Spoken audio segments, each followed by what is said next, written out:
चुनाव में जाने से पहले भारतीय जनता पार्टी और एनडीए कहिए लग रहा है फॉरवर्ड गियर में इस वक्त चल रही है। विजय जी, एनडीए मत कहिए, बीजेपी का है। हाँ, बीजेपी, ये सारी एक्सरसाइज बीजेपी की है। हम तो कहा ही है कि अब नीतीश कुमार जी के नेतृत्व में भले ही चुनाव लड़ा जाए, लेकिन वो शिंदे जी की स्थिति में पहुंच रहे हैं। और वो शिंदे जी भी नहीं रहेंगे, क्योंकि शिंदे जी तो उप मुख्यमंत्री बन गए थे, नीतीश कुमार जी शायद उप मुख्यमंत्री नहीं बनेंगे। तो अब ये बीजेपी की पूरी एक्सरसाइज है। बीजेपी के कोटे के मंत्री बन रहे हैं, इसमें कोई वो बड़ी आपत्ति वाली बात नहीं। नीतीश कुमार जी के पास भी कोई ऑप्शन नहीं है, लेकिन ये नीतीश कुमार जी के लिए आउटर पे खड़ी हुई गाड़ी है।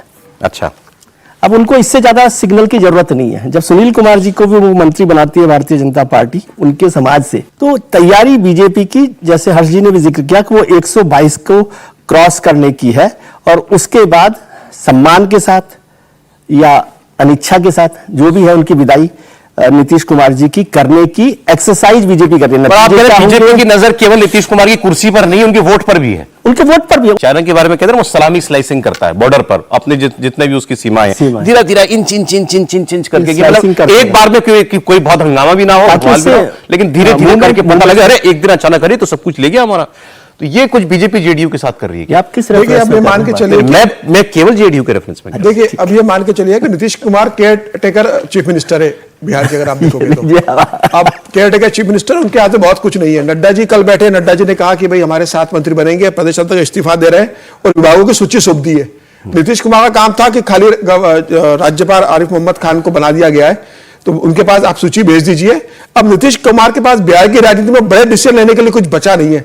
बस अब ये चुनाव तक इंतजार कर रही है भारतीय जनता पार्टी की, बस चुनाव तक नीतीश कुमार को साथ में रखा जाए। आप थोड़ा ज्यादा हल्के में नहीं ले रहे नीतीश कुमार को? आपने कहा केयर टेकर सीएम हो गए अभी से। बिल्कुल केयर टेकर मुख्यमंत्री। आप 6 महीने में अगर आप देखेंगे तो कोई भी बड़ा डिसीजन ऐसा नहीं है कि जो नीतीश कुमार ये कहे कि हमने लिया है। पार्टी का एक बड़ा वर्ग है जो नीतीश कुमार को अंदर से कंट्रोल कर रहे हैं, चाहे वो जेडीयू का हो।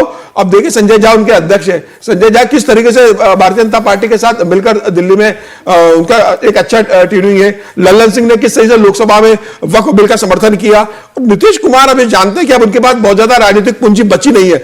अगर वो भारतीय जनता पार्टी से दूरी बनाने की कोशिश करेंगे तो उनके जो करीबी नेता है वो सारे भारतीय जनता पार्टी में चले जाएंगे। एनडीए की जो बैठक थी, जिसमें एनडीए के सब थे प्रधानमंत्री जी के कार्यक्रम में, उसमें प्रधानमंत्री जी ने नहीं कहा कि हम नीतीश कुमार जी के नेतृत्व में चुनाव लड़ेंगे। उन्होंने केवल लाडला मुख्यमंत्री कहकर बात को छोड़ दिया। भारतीय जनता पार्टी के पास 7 जो लोग रहते हैं उनकी सीटें पड़ती, मतलब एक ताकत मिलती है आपस में। इसका दूसरा एनालिसिस भी है।